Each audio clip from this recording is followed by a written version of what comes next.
So welcome to this podcast on pulmonary rehab, recorded at the APA Scientific Conference 2025. My name's Mark Elkins. I'm the editor of Journal of Physiotherapy, and I'm joined by two luminaries in this area. So I'll leave them to introduce themselves and start with Jenny Alison. Oh, hi everyone. I'm Jenny Alison. I was a professor of respiratory physiotherapy at Sydney University, and now I'm an emeritus professor there and a professor of allied health in Sydney Local Health District. And I'm very passionate about pulmonary rehab, and a lot of my research area has been in pulmonary rehab and in clinical practice in pulmonary rehabilitation.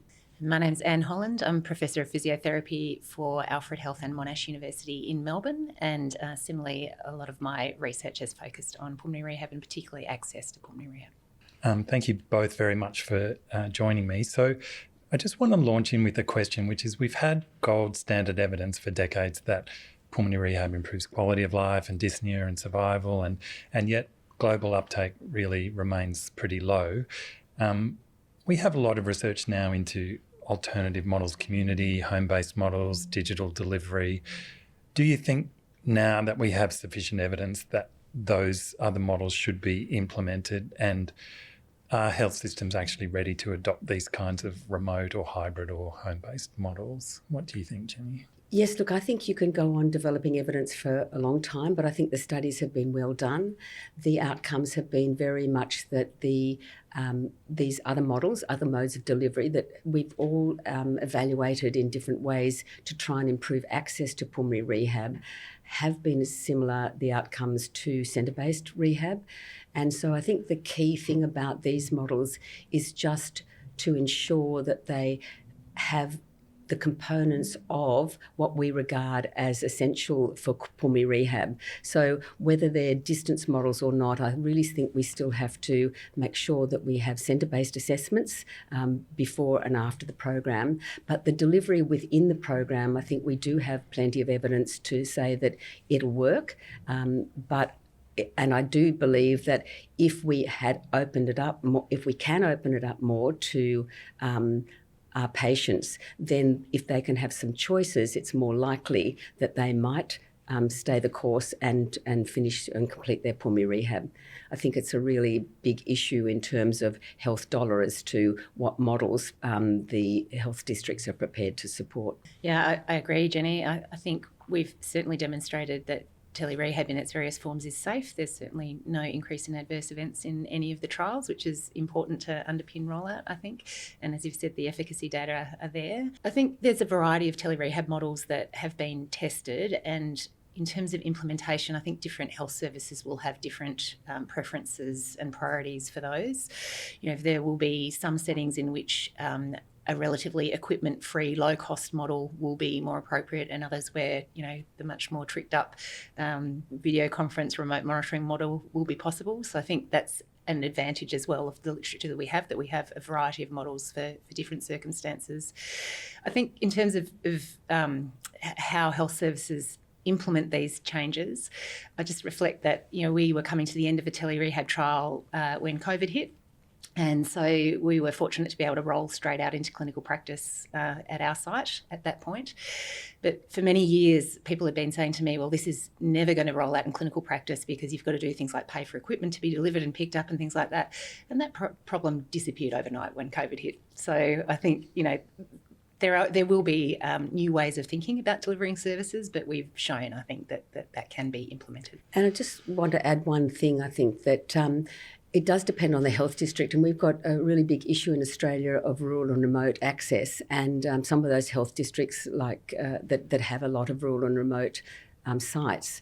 It really is so difficult to provide pulmonary rehabilitation equitably, and I think these new models are one way that we can help to level the playing field about equity of access to best practice care.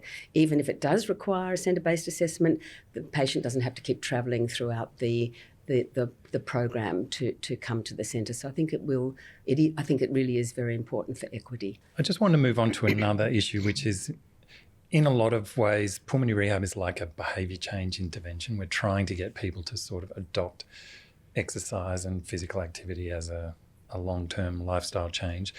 Do you think we research the psychological and social dimensions of engagement in pulmonary rehab enough? Do we under-research those aspects? What do you think, Anne? I think pulmonary rehab certainly meets the definition of a complex intervention. It's got lots of different parts and lots of stuff going on, and one of them is behaviour change, I think. It's sort of embedded into the definition of pulmonary rehab that that's something that we aim to achieve, but I agree in practice perhaps we don't focus on it as much as we have some of those, I'm going to say, easier aspects such as supervised exercise training. This, I think, has become more important, though, as we move towards remote delivery models. So, for instance, the home-based model that is our low-cost telephone-supported model, motivational interviewing is at the heart of that because we don't have direct supervision of exercise training. So all of our physiotherapists who deliver that model go through formal motivational interviewing training before they're allowed to deliver it. So I think we are coming to understand how important this is, but it's been a journey to get there, and I think within physiotherapy we won't have all of the answers and expertise for the behaviour change aspects, and we're going to have to collaborate more widely with people who do have that knowledge. Yeah, I would agree with that. And I also think that we've had a bit of a change. I think way back we really concentrated on the physical outcomes of pulmonary rehab. We were very set on, 6-minute walk distance and those sorts of outcomes. I think now in many trials we add qualitative research, and I think that's made a difference to our understanding of the barriers and facilitators to our patients as to whether they'll take up the intervention. And especially interviewing patients who either don't attend or started and don't finish, we're learning a lot more now, and I think we're a bit more focused on really addressing those issues than we ever were when we were very set on just, the quantitative outcomes that we have been in the past. So I'm hoping it is a bit of a change, but it's a very important area. Yeah, just with my journal editor's hat on, I suppose, I did an editorial on behaviour change articles with Sarah Hugg, who is a student of Kylie Hills in Perth, and I learnt an awful lot about behaviour change from working with her.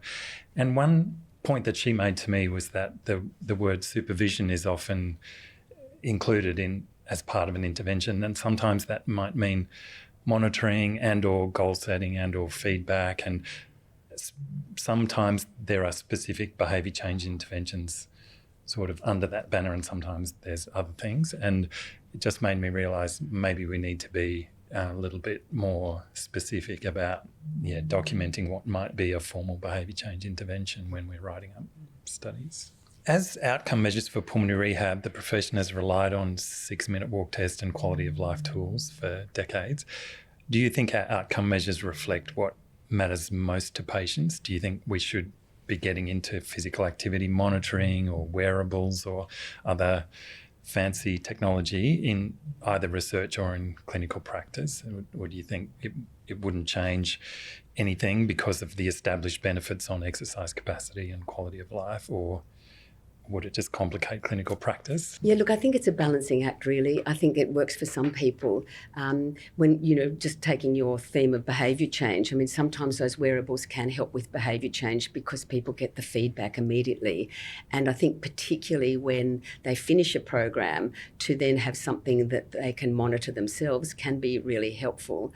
I mean, we did find that when we measured the amount of physical activity during a pulmonary rehab program, that the physical activity went up, but it was only really on the days that people actually had to get a bus or walk and come to rehab, as well as the amount of rehab they did in that day. And I think then afterwards we showed that that went back to their pre-levels, even though they had improved their 6-minute walk distance. And we know that physical activity is important in general health anyway, so we really do want to try and get that behaviour change and translate it. So I think it depends on the patient, number one, and I think it depends on whether that is a helpful intervention or a helpful tool, I suppose, to sort of achieve that behaviour change. I don't think it's for everyone, but I think it could be helpful. The tests like 6-minute walk test have got a lot of well-evaluated, outcomes to know whether, about mortality and other things. So it's still, I would never stop doing that as an outcome measure, but we could add the physical activity monitoring in the longer towards the end of the program and for ongoing maintenance. Yeah, I agree. I think one of the advantages of including physical activity monitoring in research has been that we've understood that actually we don't change physical activity after pulmonary rehab most of the time. So as an outcome measure, I think we'd find ourselves very disappointed if we decided that was the outcome measure that we were going to adopt for pulmonary rehabilitation, because we may not be getting the effects that we want, which again, goes back to the point around behaviour change, and perhaps we're not achieving as much behaviour change as we would like to think, and need to pay some more attention to that. I do think that, step counters, for instance, can be useful motivational tools for patients, but many have them on their phones already and are able to feed that back to us. In terms of what matters to patients, I think, step count will matter to some patients and not others, as Jenny has said. The outcomes of pulmonary rehab that we know that people value are still, I think, quality of life and symptom outcomes. So I think we do need to keep on making sure that we measure those things and we're achieving what we set out to. I guess changing tack now, years ago there was a debate at one of our conferences about whether we should have a bunch of rehabilitation programs for distinct clinical conditions or whether we should just have generic rehabilitation. And from memory, generic rehab seemed to address the high prevalence of comorbidities well, but opposing that was that many physiotherapists wouldn't have the broad expertise required. How do each of you feel about that issue now? That's a great question. So I'm going to come at it from the perspective of currently leading a trial that's been funded by the MRFF in Australia called the PERFORM trial, which is a trial of multimorbidity rehabilitation. So we're actually running two RCTs in parallel. One is comparing multimorbidity rehab in a model that's co-designed with people who are living with long-term conditions to cardiac and pulmonary rehab for people who would be eligible for those. And the other one is comparing it to usual care, so no exercise rehab in people who wouldn't be eligible for cardiac or pulmonary. So I guess that tells you that I have an interest in this, that, I think there is certainly a growing need for exercise-based rehabilitation across a range of chronic conditions. And we now know that exercise is good for most chronic conditions and has important benefits for patients. And we probably can't keep on inventing single disease rehab programs forever. The health system's just not going to be able to deliver that. So we were very fortunate to be able to pair with Sally Singh's research group in the UK and Rod Taylor, who leads cardiac rehab research there. They are the originators of the PERFORM trial. They developed the model, have done some feasibility testing, and they're rolling it out in a 20-site trial in the UK, and we'll have 9 sites in Australia. Wow. So hopefully in a few years I can give you a better answer. I would say my initial reflection on clinician capabilities is we've done some surveys about that at the start of the trial, and the clinicians tell us that they actually do feel confident to do that. I'll be interesting to see what they say after they've spent 2 years delivering the intervention, whether that has changed or not. But I would say that actually the biggest challenge we've had so far is thinking about referral pathways that are non-traditional. So we know for cardiac and pulmonary rehab where to get the patients. They get referred, maybe not enough, but there is a referral pathway that's in existence. And the biggest thing that I've had from clinicians is they've said to me, well, where are these patients? Where are these patients with multimorbidity? And I think, well, they're everywhere, but we just don't have that established mechanism to feed them into rehab because we have not had those programs available yet. Yeah, it'll be really interesting to see the result of that trial. But I suppose I've got a slightly different angle in the case that I think that, if you're working in more rural sites, there's no choice. If you're going to provide, it has to be multimorbidity. But I do think we still need the specialist sites that are single, single morbid. I mean, all our patients are multimorbid, basically, but with the focus on, say, in pulmonary rehab, on the types of chronic lung disease patients we get, because that helps to move the area forward and you get centres of excellence. And my view is that we need those centres of excellence to focus on that, but that there should be this opportunity for a hub and spoke model where there will be a lot of patients that will need to be doing rehab in general, and that they can access these more specialist areas for that more specific information, because we know with personalised medicine or individualised, we really do need to hone in on the treatable traits of the individual, and I suppose that's maybe what your trial will do. But to be expertise across a lot of those things, really deeply expert, might be harder. So I think there's a balance here between that multimorbidity or comers and some specialist areas that are very focused. So I'm in two minds about it, to be honest. Do you think there's any risk of COPD in a mixed program, COPD patients being kind of the sickest and the slowest, the most short of breath, and potentially reinforcing the I'm very sick narrative and I can't exercise? Or do you think there are also severe patients in the other conditions that wouldn't necessarily discourage COPD patients in a mixed group? I think what we will see in these programs, if they're rolled out, is that we'll have patients who are frail, who have multiple long-term conditions. So I think my feeling would be that there will be a range of people with similar physical capabilities to people with COPD or heart failure is the other one, I guess, with a range of different chronic conditions. I think at the moment we're just not seeing those people because they don't have a pathway in. It's a really interesting point you make, though, Mark, about the sickness side of things. And we're just finished a trial with one of our PhD students about pulmonary rehabilitation in primary care with physios and EPs.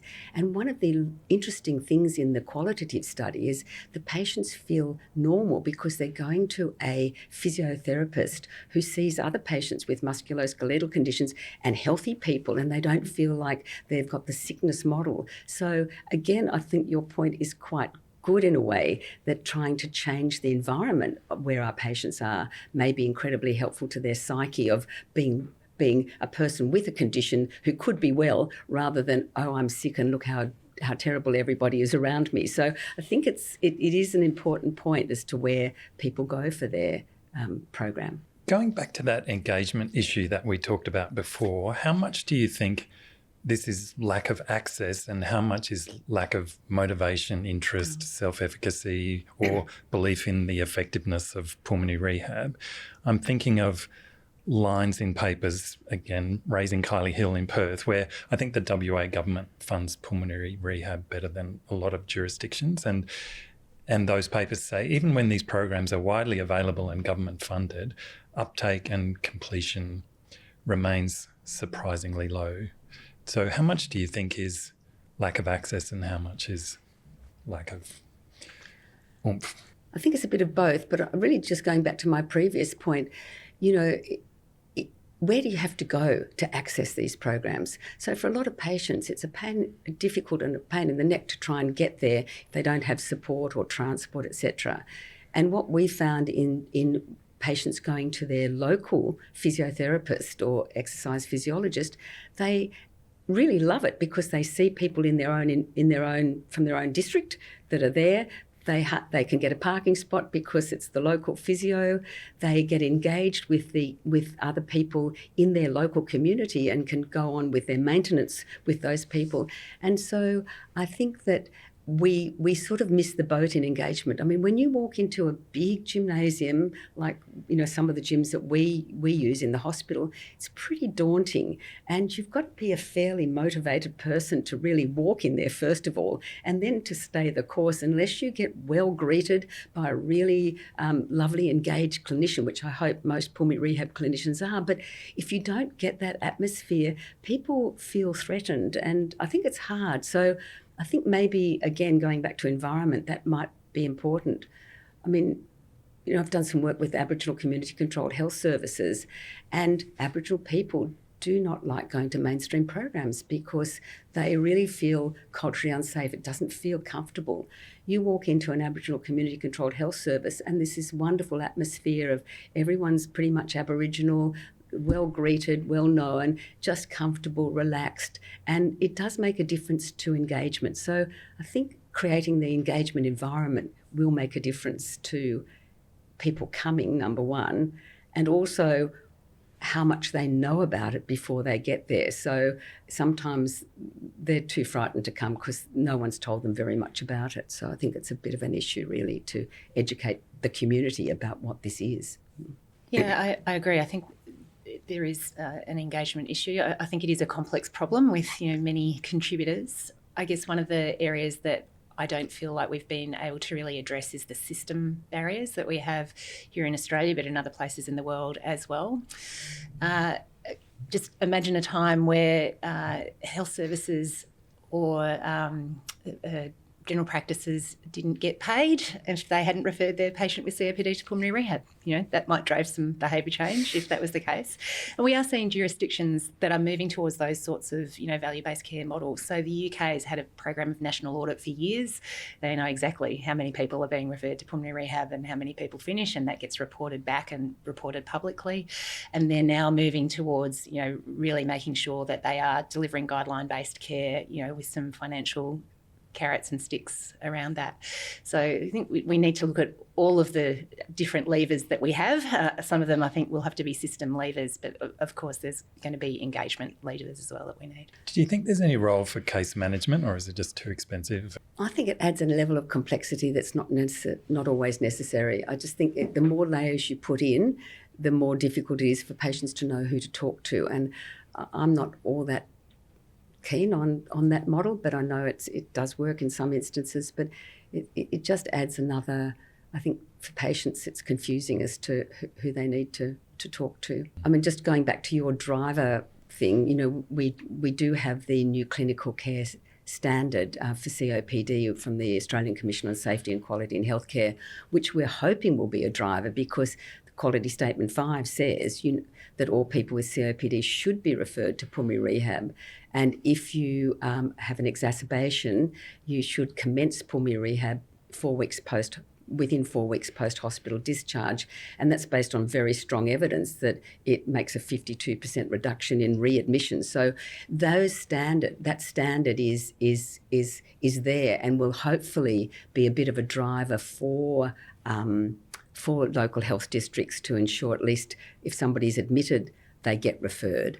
And this new group, Australia New Zealand Respiratory Audit Program, trying to mimic a fair bit of what you said, Anne, about in the UK, is starting an audit program now on COPD admission. So at least out of that, we'll get some information about whether patients are even referred when they have been admitted to hospital. So we'll see. Mm-hmm. Last question. The balance of recent evidence points to a higher risk of chronic respiratory disease among people who vape nicotine.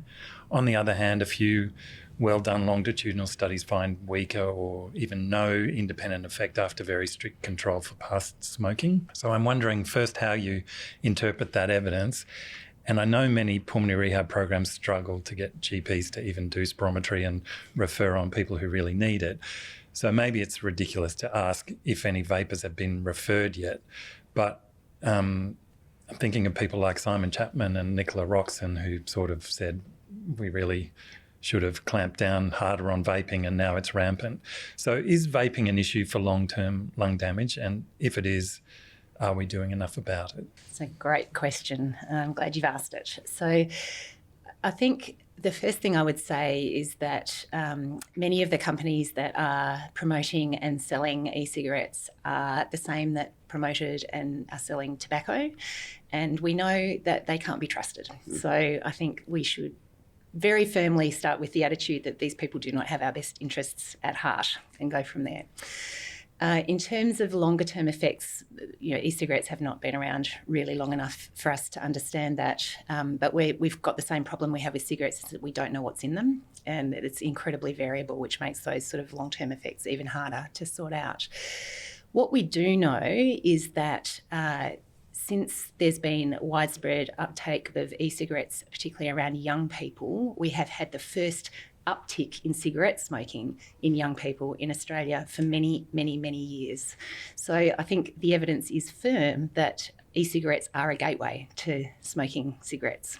So we know the harms of cigarettes, and I think we need to be doing everything we can, and we do in Australia, to prevent cigarette smoking and its long-term health consequences.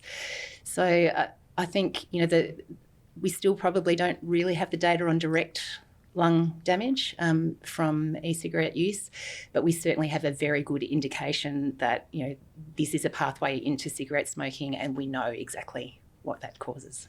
And I do think there certainly are case studies of evidence that vaping, because just like you said, Anne, there's a lot of chemicals in those vapes, and you know, I'm just a great believer the lungs are such a beautiful thing. Why do you want to suck in more stuff than happens to be in the atmosphere? Because, you know, if you're sucking those chemicals in, it is going to do some damage. There's some evidence of inflammation, lung inflammation. And I did ask around pulmonary rehabs in Sydney, and we're not getting any referrals really with that, or except one of them did say that they did have one referral of a young woman who got a really nasty inflammatory pneumonia, and they really have put that down to the fact that she was vaping.